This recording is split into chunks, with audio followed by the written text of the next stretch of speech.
Hi everyone, good afternoon. और Saturday है आज, सैटरडे 14 मार्च इट इज़। और मैं एक्चुअली गई थी स्कूल। ये देखो फॉर्म वगैरह लेकर के आई हूँ मैं, क्योंकि सानवी और खुशी दोनों का ही एडमिशन करवाना है। हालांकि दोनों के ही रिज़ल्ट्स अवेटेड है, बट स्पेशली क्लास 11 में तो जल्दी ही पढ़ाई शुरू हो जाती है, रिज़ल्ट तो बाद में आता रहता है। क्योंकि सीबीएसई में अप्रैल जो मंथ होता है वो first month of new academic session होता है ना, तो अप्रैल से पढ़ाई शुरू हो जाएगी। शानू का भी ऐसे ही हुआ था, उसने पीसीएम ले लिया था पर रिज़ल्ट तो बाद में ही आए थे। तो अभी खुशी का एक्चुअली स्कूल चेंज के बारे में हम लोग सोच रहे थे, तो मैं एक स्कूल गई थी। शर्मा जी तो गए हुए हैं साइट पर, वहाँ पे थोड़ा बहुत फिनिशिंग टच भी मैं आपको क्या बोलूँ। वो जो बाथरूम है ना हमारा, मैं आपको पिक्स यहाँ लगा दूँगी, आप देख लेना। तो वो जो बाथरूम्स हैं उसमें जब लेबर वहाँ पे काम करते हैं तो दे यूज़ इट ना, तो यूज़ करना चलो इट्स ओके, फिर कहाँ जाएंगे अदरवाइज़ वो लोग। लेकिन उन लोगों ने ना वो जो वो कुछ कुछ खाते रहते हैं ना, टोबैको होता है कि क्या होता है, वो खा खा के ना वो पूरा का पूरा जो वॉश बेसिन है वो भर दिया है, तो वो चोक हो गया है। आई की फ़ोटोज़ यहाँ पर, तो आप देख लेना। तो मतलब उसमें पानी जाता ही नहीं, तो उन लोगों ने बोला था कि इसकी डीप क्लीनिंग करवाएंगे करके, तो शायद करवाई भी थी क्लीनिंग तो उन लोगों ने, जब हम लोगों ने गृह प्रवेश किया था उससे पहले। पर उन लोगों ने वापस से यूज़ करके उसको गंदा कर दिया, एंड अभी इट स्मेल्स लाइक एनीथिंग, बहुत ही ज़्यादा उसकी गंदी हालत हो रही है। तो शर्मा जी वहाँ पे गए हुए हैं, वो क्लीनिंग वगैरह आज हो जाएगी। और फिर इस हफ्ते, मतलब ये हफ्ता तो देखो ख़त्म हो रहा है, सैटरडे है आज, अगले हफ्ता हम लोग शिफ्ट कर जाएंगे, हम लोगों ने ऐसा प्लान किया है। बस बाकी भगवान का आशीर्वाद रहे, जैसा सोचा है वैसा हो जाए। तो अगले हफ्ते विल शिफ्ट, और इसके बाद फिर 10 एक दिनों में मार्च भी ख़त्म हो जाएगा, तो फिर इसलिए इन लोग का नया सेशन शुरू हो जाएगा, तो उस हिसाब से ये भाग दौड़ा भी हो रही है। मेरा मूड थोड़ा अच्छा नहीं है, मैं थोड़ा देर रोई थी, इसलिए आपको मेरी आवाज़ और आइज़ अलग लग रही होंगी।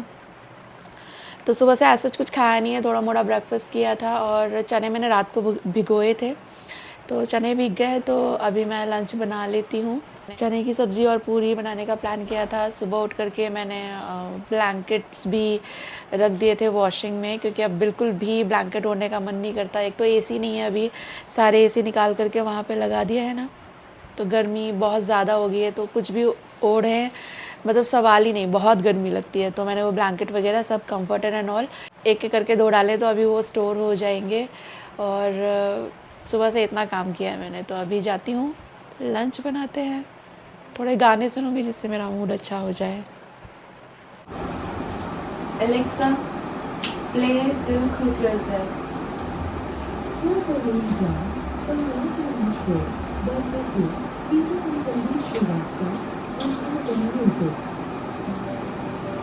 Alexa volume up.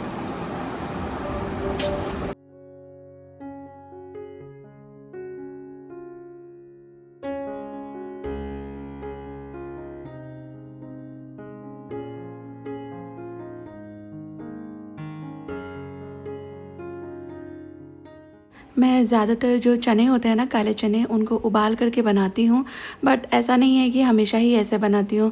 जब जैसा मूड होता है, टाइम होता है, उसके हिसाब से बना लेती हूँ। तो मेरा ज़्यादा किचन में रहने का मूड नहीं था, तो मैं बहुत क्विक वाली एक रेसिपी आपके साथ शेयर कर रही हूँ। मैंने पहले प्याज, लहसुन, अदरक, मिर्च, टमाटर, बस इतनी ही चीज़ें नमक के साथ डाल करके ना सीटी लगा दी थी। इसमें एक सीटी लगा दी थी, और तब तक मैंने चने वगैरह जो थे वो धो लिए थे, आलू काट लिए थे। इसका प्रेशर मैंने ऑटोमेटिकली रिलीज़ होने दिया है, और उसके बाद फिर मैंने इसमें चने और कटे हुए आलू कच्चे ही ऐड कर दिए हैं। बहुत अच्छा लगता है ऐसे, मतलब अलग से आपको बहुत देर प्याज टमाटर भूनने की ज़रूरत नहीं होती, और समहाउ ये काले चने में बहुत अच्छा लगता है। मैं कभी कभी काले चने जब उबालती हूँ तो उसके साथ भी जो प्याज होता है, टमाटर होता है, वो उबाल देती हूँ, और उसको फिर बाद में निकाल करके अलग से ग्रेवी बना करके बना लेती हूँ, तो थोड़ा सा क्विक हो जाता है। एंड फटाफट से मैंने चने चढ़ाए, चावल चढ़ाए, और ये था हमारा सिंपल सा खाना। इसके बाद मेरे पास ये एक अमूल मलाई का पैकेट रखा हुआ था। इसको ना बहुत दिन नहीं रख सकते फ्रिज में, क्योंकि कुछ भी डेयरी प्रोडक्ट रहता है ना, उसकी एक लाइफ होती है, अदरवाइज़ फिर स्मेल आने लगती है, वो बिगड़ जाती है। जाता है। तो आई थॉट मैं इसका मावा बना लेती हूँ। बहुत दिन हुए मावा केक नहीं बनाया है। मावा केक मेरे घर में बहुत ज़्यादा ही पसंद किया जाता है, मुझे भी बहुत अच्छा लगता है। सिंपल सा होता है और काफ़ी ज़्यादा अपनी इंडियन मिठाई जैसा लगता है, तो इसलिए कभी मन करे मिठाई सी खाने का ना, तो ये केक आप बना सकते हो। और हमारे यहाँ मावा ईज़िली मिलता नहीं है, तो हमेशा मैं बनाती हूँ घर में ही। और आज मैं थोड़ी डिफरेंट तरीके से मावा बना रही हूँ। यूजुअली हम दूध, घी और मिल्क पाउडर डाल करके मावा बनाते हैं, बट उसमें ना वो क्रीमीनेस नहीं आती जो दूध को काढ़ काढ़ के आती है। आप समझ रहे होंगे मेरी बात। तो इसलिए मैंने आज क्रीम ऐड की है इसमें, बाकी और कुछ नहीं, बस 2 इंग्रेडिएंट मिक्स करके पहले ऑफ द फ्लेम अच्छी तरह मिक्स करके फिर मैंने इसे गैस पर गाढ़ा होने तक पका लिया है। और हम लोगों ने शिफ्टिंग की तैयारी शुरू कर दी है। Sharma ji taking care of ये इलेक्ट्रॉनिक एवरीथिंग, क्या वेस्ट है, क्योंकि देखो उधर देखो, आप दिखाओ आपको, so many adapters, charger and ये क्या होता है, पावर बैंक एंड एवरीथिंग। तो वो देख रहे हैं कि क्या चीज़ वर्किंग कंडीशन में है, क्या रखना है नहीं रखना है, और सॉर्ट भी हो जाएगा। बाय द वे ये डब्बा ऑर्गेनाइज़र मैंने आपको दिखाया था ना, ये अगारो का है, काफ़ी अच्छा काम लगता है ये एज ऑर्गेनाइज़र। तो he is sorting all of this. और यहाँ से देखो इतना ये वेस्ट है ना, ऑलरेडी इतना वेस्ट निकल चुका है। एंड शानू खुशी भी लगे हुए हैं, इधर शानू खुशी भी लगे हुए हैं अपना स्टेशनरी को सॉर्ट करने में। वो सब वेस्ट है और अगेन सेम डब्बे ये लोग भी यूज़ कर रहे हैं, अपने हिसाब से सॉर्टिंग कर रहे हैं। मैं इन लोग के साथ काम करा रही हूँ यहाँ पर, शर्मा जी उधर अकेले लगे हुए हैं। तो यहाँ से ना काफ़ी सारा वेस्ट अभी निकल जाएगा, जो ज़रूरी है वो हम लोग ले जाएंगे और थोड़ा सा ऑर्गेनाइज करके ले जाएंगे, तो उधर सेट होना इजी रहेगा, बहुत ज़्यादा टाइम नहीं लगेगा। बस ऐसे ऐसे उठा करके ये रख देने हैं, क्योंकि पता है वेस्ट तो कुछ लेकर नहीं आए। तो ये भी आई थिंक आधे 1 घंटे में डन हो जाएंगे। पूरी भरी पड़ी थी इन लोग की ये स्टेशनरी वाली अलमारी, 2 सेक्शन तो ऑलमोस्ट खाली हो गया है, बाकी ऊपर तो सब सॉर्टेड ही है। ये यूजुअली ये 2-3 यूज़ करते हैं एवरी डे में, एंड ये बस होने ही वाला है।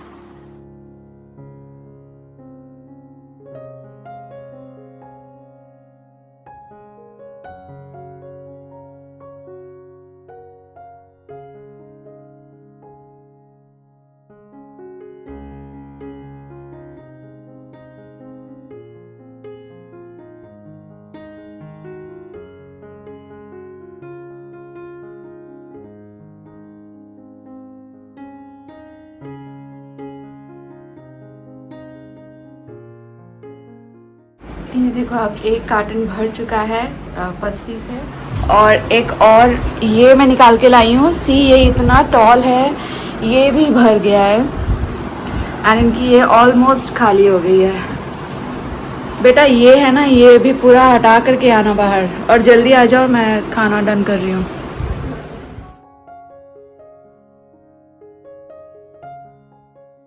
और हम लोग आज यही सब करने में लगे हुए हैं। शर्मा जी ने जो इलेक्ट्रॉनिक वाला मैं आपको बता रही थी ना, वो पूरा सॉर्ट किया है, जितना भी इलेक्ट्रॉनिक वेस्ट है वो निकाला है।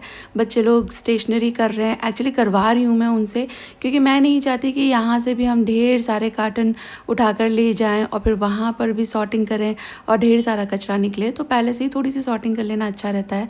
तो मैंने उनको बोला है कि स्टेशनरी कर लेते हैं, बट बाद में इवेंचुअली रात तक हम लोगों ने उन लोगों की जो कपड़ों की अलमारी है वो भी सॉर्ट कर ली थी। और आई टेल यू, इतने सारे कपड़े, ओ माय गॉड, कितने सारे कपड़े निकले हैं उनकी अलमारी में से।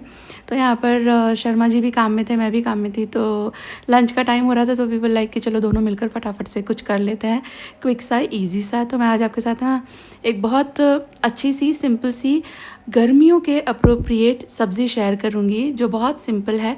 हम लोग है ना गर्मियों में ना एक बहुत ही ज़्यादा लव्ड कॉम्बिनेशन है, जो यहाँ गुजरात में आने के बाद ही मैंने जाना। उससे पहले तो हम लोग ऐसा नहीं कुछ भी खाते थे, पर यहाँ पर आए तो यहाँ पर है ना एक्चुअली आम रस के साथ पूरी पराठा खाते हैं, और वो बहुत ही टेस्टी लगता है।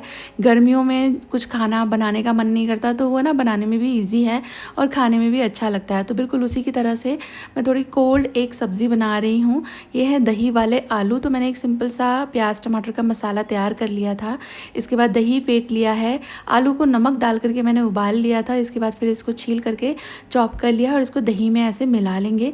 ऊपर से एक तड़का लगाऊंगी मैं इसमें, मेथी दाने का तड़का लगाऊंगी। आप चाहें तो ज़ीरा का तड़का लगा सकते हो, थोड़ा काला नमक और मिला लेना।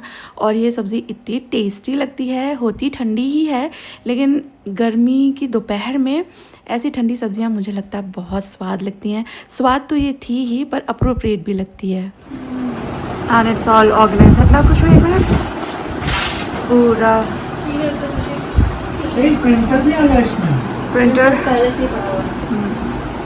अभी दो प्रिंटर है हमारे दो पास प्रिंटर यार। उधर भी है। वो एक्चुअली वो उत्तम रसोई के चक्कर में लिए थे ना एक्स्ट्रा। हाँ, एक तो इन लोगों के लिए था ही। हमारे पास। आफ्टर दैट मैंने मावा केक बनाना शुरू किया, क्योंकि मैंने मावा बनाया ही था केक बनाने के लिए। तो मैंने यहाँ पर ये जो मावा है ये 100 ग्राम ले लिया है। Most of the products, most of the ingredients मैं मेजर करके ले रही हूँ क्योंकि परफेक्ट रिजल्ट मिल जाते हैं।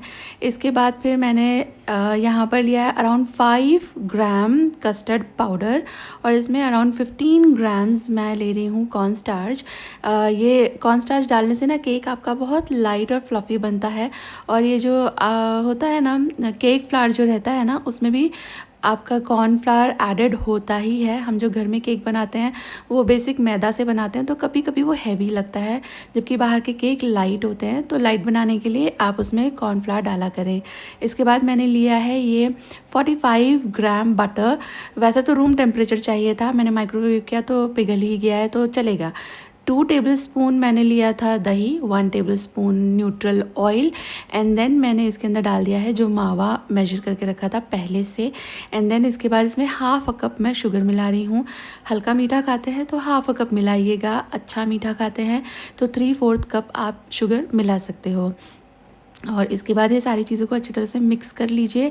एक होमोजीनस सा मिक्सचर बनना चाहिए, मतलब दही के लम्स ना दिखें, तेल अलग छूटता ना दिखे, एकदम बढ़िया स्मूथ क्रीमी सा आपका ये मिक्सचर तैयार हो जाना चाहिए।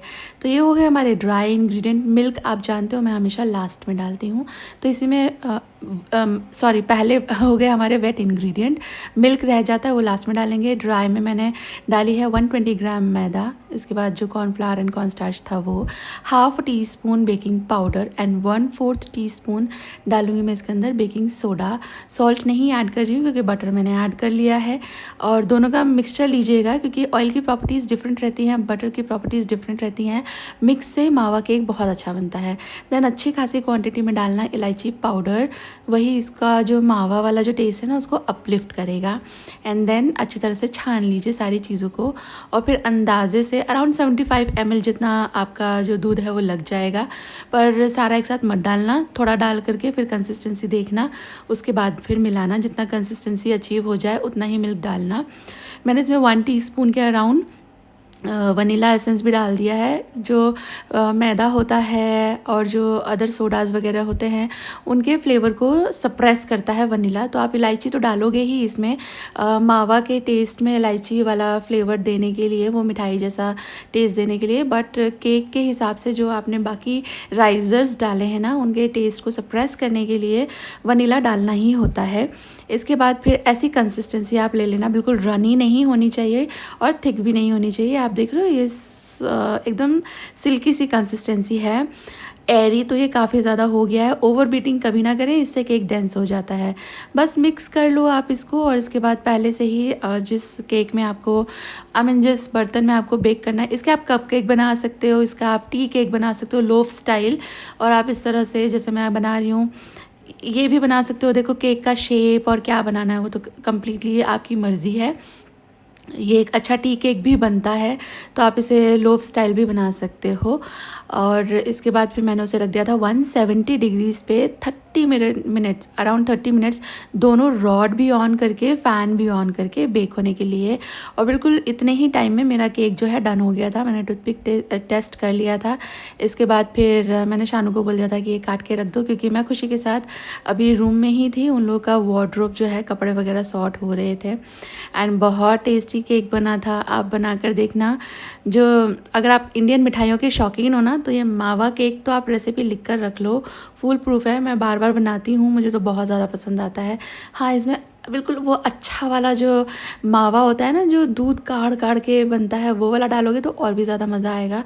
वो भी मैं बना लेती क्योंकि मैंने गुजिया के लिए भी बनाया था, उससे अच्छे रिजल्ट मिलते हैं, बट टाइम नहीं था मेरे पास इतना। और अभी एलपीजी की बहुत दिक्कत चल रही है, तो ऐसे कोई काम मुझे नहीं करने जिसमें एलपीजी ज़्यादा खर्च हो जाए। रेसिपी ट्राई करना, आपको अच्छी लगेगी। Thank you for watching guys, take care, bye bye. Channel subscribe कर लेना, वीडियो अच्छी लगी है तो लाइक ज़रूर दीजिएगा। Take care.